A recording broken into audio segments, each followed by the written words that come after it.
여기 동상을 저기 보시면 이게 예수님 부활상 있고 양옆에 이렇게 있어요. 오른쪽이 관복을 입은 순교자, 복자, 박상금 마티아. 요 옆에 초상화 갖다 놨죠. 예. 이게 우리 순교자 박상금 마티아는 사진이 없어요. 그래서 저 얼굴 어떻게 했냐? 집안의 형제들 이렇게 후손들, 형님의 후손들을 모아가지고 이렇게 남자들만 이렇게 제일 비슷하게 이렇게 딱. 우리 왼쪽이 니콜라스 아돌프 깔레. 병인 받게 때 우리 선교사가 12분이 계셨는데 그 중에 3분이 살아남아요. 살아남은 중에 한 분이에요. 깔레 이름을 따서 강씨라 졌어요. 깔레 강 신부님. 이 신부님의 이야기가 있어요. 자, 우리가 병인 받게 때 순교자가 한 보통 몇 분 정도 되신지 아세요? 대략? 몰라도 상관없어요. 맞아요. 한 7,000명에서 8,000명을 봅니다. 근데 교회사에서는 이제 우리가 자료를 봤을 때 한 7,000명이고 많게는 10,000명 넘는다고 바라봅니다. 자, 그러면 우리 시복 시성 되신 분이 몇 분이에요? 103위, 124위, 207명밖에 안 돼요. 병인 받게 때 순교자만 7,000에서 8,000인데 왜 이렇게 시복 시성이 많이 안 됐을까요?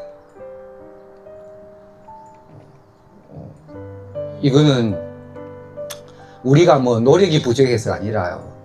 시복 시성이 되려면 이제 순교자들은 일단 기적 심사는 제외돼요. 시복 시성이 되려면 그럼 뭐가 필요하냐? 무덤과 기록이 있어야 돼요. 무덤과 기록이 있어야 돼요. 자, 우리 순교자들의 무덤이 없는 경우가 많아요. 왜 없냐? 자, 여러분을 바라보세요. 제 뒤편에 저기가 백화산입니다. 1063. 야, 오래 살고 싶은 분은 저 따라서 저 산을 갑니다. 왜? 산삼이 나와요. 신부님 산에 간다고 산삼 다 캐냐? 저는 산삼이 어디 나는지도 알아요. 동네 분이 가르쳐 줬어요. 그러면 캐나냐? 안 캤어요. 그거 왜 안 캐냐? 주변이 발령 내면 그때 캐가려고요. 지금도 옛날에 삼씨를 뿌렸다는 설이 있습니다. 이게 박정희 대통령 때. 어쨌든 저 백화산 너머에 저 반대편에 한실이라는 교우촌이 있어요.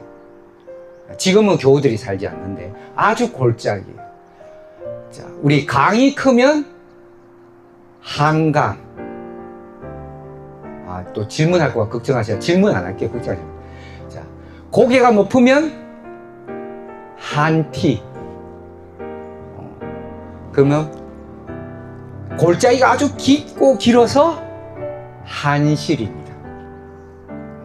마을실, 계곡실 뜻해요. 그래서 한실 교우촌. 워낙 골짜기라서.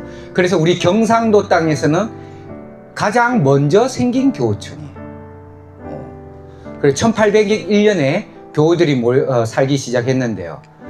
그게 교우들이 15가구가 살았어요. 한 30명이 넘는데 그게 교우들이 무덤이 아무도 없어요. 14분의 명단도 있는데 순교자 명단도 있는데 무덤이 없어요. 왜? 자, 교우들이 숨어 살던 교우들이 고향 땅을 떠나왔잖아요. 예, 끌려가요. 처형돼. 시신을 그다 주는 사람이 없으면 무덤이 없는 거예요. 그래서 병인 받게 때 많은 순교자들이 있어도 무덤이 없는 경우가 많아요.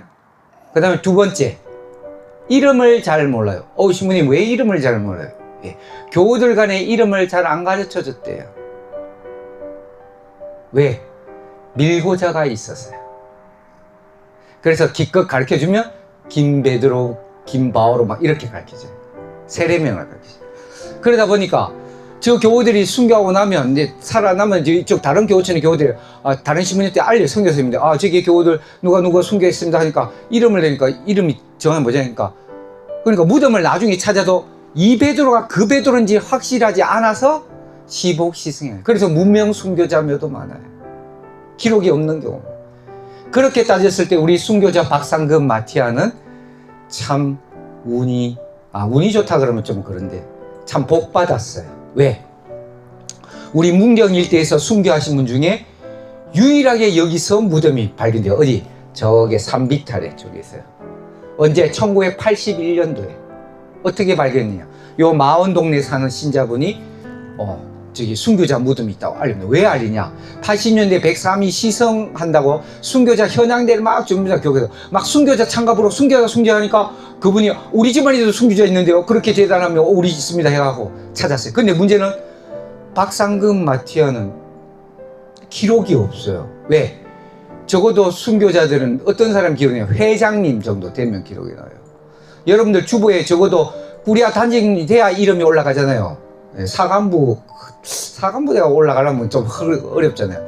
그리고 박상금 마티아는 뭐 회장님도 아닌데. 근데 기록이, 그리고 양반들은 사실은 기록이 나와요. 왜?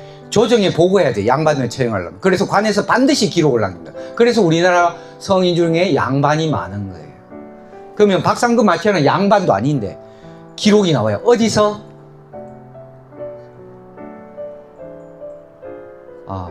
식권 쪽 오시는 겁니다. 어디서 나오냐? 깔레 신부님. 살아남았다 그랬잖아요. 깔레 신부님한테서 기록이 나옵니다. 자, 깔레 신부님 기록은 어떻게 나오냐? 일단 깔레 신부님 이제 그 생애부터 쭉 얘기할게요. 깔레 신부는 1861년 한국 땅에 들어옵니다. 최양화 신부님이 후임자예요. 후임자. 다들 약도 드셔야 되나요? 아휴, 큰일 났네. 이렇게 잠이 오시면 제가 설명하기 너무 힘든데, 잠 깨려면 어떻게 해야 돼요? 뭐 레크레이션 한번 할까요? 예? 잠 안 와요? 제가 봐서 선글라스 껴고 눈을 감았는지 떴는지 알 수도 없어요, 지금. 어쨌든 최양호 신부님 후임으로 오셨어요. 조선댁에 와서 사목을 하는데 박해가 너무 심해서 경신박해가 일어나거든요. 그래서 경기권에서 사목을 못하니까 이 한실로 숨어든 겁니다. 한실에 숨어 계셨는데 한실도 안전하지 않아요. 어떻게 숨냐? 교우들 중에 밀고자 있었다 그랬잖아요. 그래서 회장님이 교우들한테 신부님 다른 교우처로 갑니다 인사를 시켜요. 그리고 한밤중에 몰래 들어와요. 회장님은 딱 총문 몇 사람만 딱 알고 그렇게 숨어 지내는데 마침 박상금 마티아가 문경 관아의 아전인데 한실에 좁사를 구하러 갑니다. 갔다가 회장님 보니까 문경 관아의 아전이래. 혹시 관에서 언제 우리 여기를 잡으러 옵니까? 이렇게 보니까 회장님 여도 곧 여도 이제 잡으러 올 계획이 있습니다. 그러니까 조심하셔야 됩니다 했는데 문제는 신부님이 여기 계신데 신부님을 어디로 피신시키지? 자, 그래서 어떻게 하냐? 등잔 밑이 어둡다고. 어떻게 한다? 그렇죠. 아니요. 집이 아니라 그게 관아 옆으로. 관아 옆으로. 등잔 밑이 어둡다고. 그게 박상금 마티아 집입니다.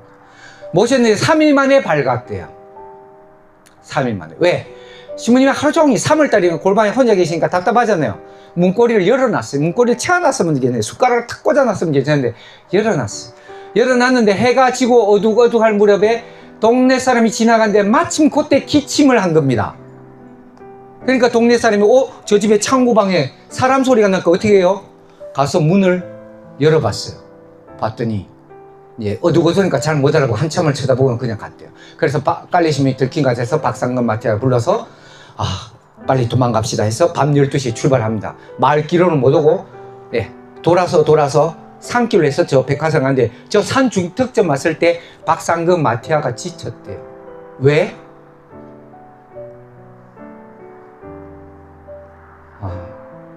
여러분 본당에 지게 있어요. 지게 없죠. 요즘은 지게가 없잖아요. 맞죠?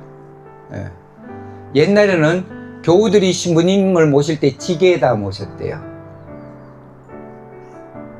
신부님 지게 제가 하나 구해드릴까요? 본당에 신부님이 이렇게 걷게 다니면 안 돼요. 이런데 다 지게 딱 이렇게 모셔와요.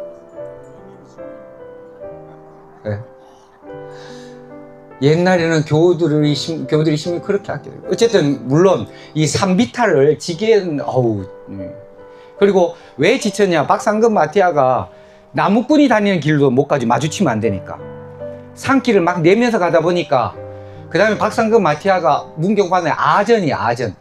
본인이 일을 안 해. 다 시키면서 일하다 보니까 체력적으로 약해. 그래서 탈진합니다. 그래서 깔레 신부님이 박상금 마티아를 돌려보냅니다. 저는 신부님 자기 혼자 살려고 저는 돌려보낸 줄 알았는데 그게 아니더라고요. 왜? 교우들이 나 때문에 고생하기 미안스러워요. 미안스러워. 그냥 산에 혼자 가면 되지 뭘 같이 가나 뭐 이랬는데, 사실은 이 백화산이 그 당시에 무슨 일이냐면 호랑이가 살았어요. 기록이 나와요. 호랑이가 나타나서 교우들이 한 집에 모일 때 무서워서. 근데 그 길을 호랑이가 덮쳐요. 그리고 남자 교우를 물고 갔다는 기록이 있습니다. 호랑이가 있어요. 이 위험한 산길을 신부님 혼자 가면 안 되잖아요. 박상금 맞지는 안 된다고 하는데 신부님은 그냥 강력하게 혼자 가겠더라고요. 그래서 박상금 마티아가 울면서 신부님을 보내요. 왜? 두 사람이 다시 만날 수 있을까요? 없을까요? 못 만날 거 압니다. 둘 중에, 아니면 두 사람 다 죽을 가능성이 굉장히 높습니다. 그래서 마지막으로 이렇게 헤어질 때 마른 과일, 꽃감을 나눠 먹으면서 울면서 헤어졌대요. 신부님 본당 오신 지 얼마 됐죠? 3년. 신부님 빨리 감사하고 말려 놓으세요. 신부님 떠날 때 꽃감이라도 좀 드려야지. 가실 때 좀 우리 생각에서 박상금은 저 기록에 보면요, 눈물 대성통하고 신부님이 안 보일 때까지. 자, 여러분들도 신부님 가실 때 어떻냐, 딱 성당 마당에서 신부님 차가 안 보일 때까지 서 있어야 됩니다. 안 그럴 것 같아요. 요즘은 신부님이 CCTV 달아놓으면 됩니다. 내가 어떻게 가나. 그렇게 대성통곡하고 박상금 마태를 헤어지고 10개월 뒤에 잡혀서 상주에서 순교합니다. 제가 봐서는 신부님을 순교님이 발각된 것 같잖아요. 10개월 뒤라서. 근데 신부님은 한시를 넘어갔는데 마을을 잘 찾아갔어요. 찾아갔는데 포졸한테 잡혀요. 근데 다행히 여자 교우가 그걸 눈치채고 얼른 산에서 내려옵니다. 우리 시아버지인데 말 못하는 벙어리입니다. 깔리 신부님은 돋보기를 두꺼운 걸 씌우면 이 파란 눈동자만 모르게 하면 갓을 씌우면 좀 집체 높은 사람이 좀 말을 함부로 안 걸었대요, 사람이. 그래서 신부님은 삿갓을 안 쓰고 다녔다고. 그래서 벙어리입니다 하니까 뭐 쏘가 넘어가죠. 그리고 회장님 얼른 모셔옵니다. 모셔왔는데 문제는 이제 뇌물을 주고 좀 풀어나려고 막 하는데 보니까 포성줄이 없고 육모방망이도 없어. 이상하다 해서 막 알아봤더니 가짜 포졸들이었어요. 옛날에 교우들, 도둑놈들이 포졸 복장하고 교우천을 찾아왔대요. 그러면 교우들이 산으로 도망가니까 그때 세간살이를 훔쳐가려고. 그래서 교우들이 이 도둑놈들 다시 붙잡았는데 신부님이 풀어주라 해가지고 그냥 풀어줍니다. 그리고 신부님을 다른 교우천으로 피신시킵니다. 왜? 문경 관에서 진짜 포졸이 올 수 있으니까. 그때 진짜 포졸이 와서 교우들이 잡혀갑니다. 근데 문경 현감이 어진 사람이라서 풀려납니다. 왜? 성물도 좀 갖다 바치고. 그런데 신부님이 그 얘기를 듣고 다시 한실로 되돌아옵니다. 왜? 배교나 다름없다. 그래서 교우들이 큰 잘못인지 알고 무릎 꿇고 눈물 흘리면서 성사를 받다고. 그리고 신부님을 다시 호랑이가 나오는 골짜기로 피신시켜요. 왜? 포졸들은 알아도 안 올 테니까. 그리고 나무꾼들은 안 나타내니까. 거기서 일주일간 어쨌든 급하니 거기서 지냅니다. 자, 그래서 나중에 교우들이 뭐라고 표현하냐면 호랑이 굴에서 일주일간 지내서 안 잡아먹힌 게 기적이다 그래요. 기적이다 그랬어요. 그리고 신부님을 다시 저 소학골로 보내기 위해서 유토마스랑 요 산 너머가 연풍이요. 연풍을 이제 가는데 새벽녘에 연풍을 지나는데 우리 여도 별명이 오지랖 있으세요? 제가 이 성지 와서 좀 오지랖 됐어요. 왜냐? 지나가는 사람마다 어디서 왔어요? 자꾸 물어요. 그냥 못 가게 만들어요. 오만가졌다. 이 포졸 중에 오지랖 포졸이 있었고, 이 낯선 사람 지나가니까 불렀어요. 검문하라고 부른 거예요. 그냥 불렀는데 신부님이 외국이니까 대답을 못하죠. 대답하면 발각되니까 말 안 하고 못 들어져 가는데 이 오지랖이 그냥 그런 줄 알았는데 또 더 크게 불렀어요. 그러니까 대답을 안 하잖아요. 못 들어져. 저 이상하다 해서 쫓아와서 잡습니다. 잡혀요. 유토마스는 신부님이 잡혀가는데 유토마스는 보찜에 미사 도구가 있으니까 어떻게 해요? 이렇게 막 몸부림 막 심해. 금상 몸수에 못하도록 막 몸부림하고 있으니까 포졸이 거기에 매달려. 그래서 신부님 보니까 신부님은 아무도 관심을 안 가지. 그래서 신부님이 냅다 도망칩니다. 자, 그런데 포졸들이 신부님을 못 잡았어요. 왜 못 잡았을까요? 안 되겠다. 제가 오늘은 질문을 하지 않겠습니다. 왜 못 잡았냐? 자, 일단 상상을 해봐요. 포졸들이 신부님을 쫓아가면 유토마스가 어떻게 하겠어요? 2명은 바지간에 잡고 신부님이 도망가도록 딱 하겠죠. 나머지 3명이 만약에 신부님이 쫓아갔다. 근데 왜 포졸들이 신부님을 못 잡았냐? 기록에 뭐라 해야 되냐면 신부님이 돈주머니를 차고 있었대요. 원래는 그걸 유토마스가 차야 되는데 그날 어떻게 아침 일찍 나서다 보니까 신부님이 차게 된 거예요. 500냥이 있었대요. 무겁겠죠. 막 도망가다 이 500냥이 터졌어요. 자, 여러분들 돈 주실래요? 잡을래요? 돈 주셔야죠. 야, 포졸이. 야, 똑똑한 것 같으면 돈 주셔야죠. 뭐. 그러니까 신부님이 도망쳤어요. 그런데 문제는 이 산길, 백두대간이거든요. 이 산길이 길이 잘 몰라요. 골짜기 잘못하면 엉뚱한데요. 이 산 속을 일주일간 헤맵니다. 일주일 만에 겨우겨우 한실에 돌아왔어요. 근데 문제는 발은 맨발이었대요. 가슴 찌그러지고 일주일 동안 아무것도 못 먹었죠. 산속에 헤매면서. 그런데 신부님 마음이 너무 괴로웠대요. 왜? 유토마스의 처자식이 신부님 앞에서 울고 있습니다. 잡혀갔는데 소식을 모르죠. 어쨌든 교우들이 이 신부님을 여기 한실에서는 더 이상 안 되겠다 해서 마침 페롱하고 리델 신부님이 살아계시다는 얘기 듣고 서해안으로 가서 세 분이 만납니다. 만났는데 배에서 지내요. 왜?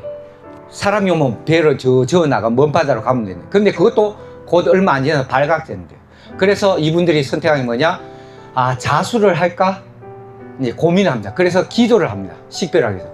근데 자수를 하려고 막 생각했더니 그동안 자신들을 피신시키다 순교한 교우들 목숨이 아깝잖아요. 그래, 우리가 자수할 게 아니라 일단 피신하자. 그래서 중국에 프랑스 함대가 와 있다 그래서 일단 세 분이 중국으로 넘어갑니다.